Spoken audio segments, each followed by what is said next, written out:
Give me a minute and let's talk about agitational trains. Now, agitational trains, that's the translation that the new voice used to describe propaganda efforts by the Russians to conscript more people, to sign more people up in this round of conscription. And that's a funny thing because the Russians do these conscription drives twice a year. And when we think of conscription, we think of absolutely mandatory conscription, right? You're signed up whether you want to be or not. But it doesn't seem to quite work that way in Russia. There is a goal set, and then they got to recruit that many people in that time. Now, right now, they're trying to recruit 400,000 people, and nobody wants to join, with good reason.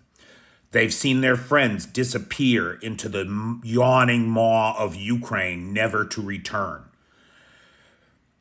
These agitational trains were something that they used to do in the old Soviet times.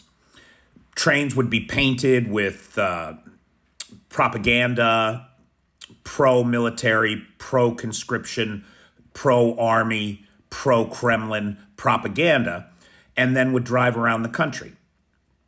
These trains will also feature military vehicles, recruitment officers, ready to go. And they're going to be going all around the country.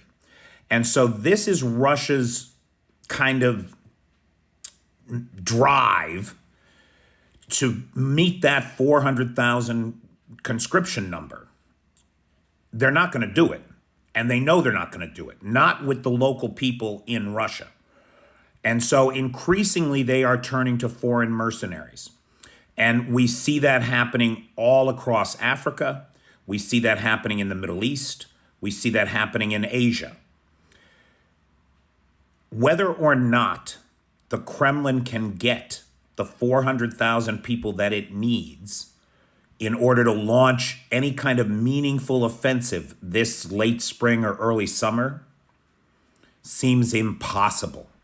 It's an impossible task.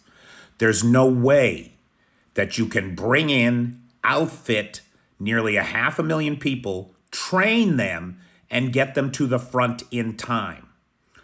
All that we need right now is for Ukraine to hold the line until the F-16s get here, the ATACMS get here, the shells get here, and then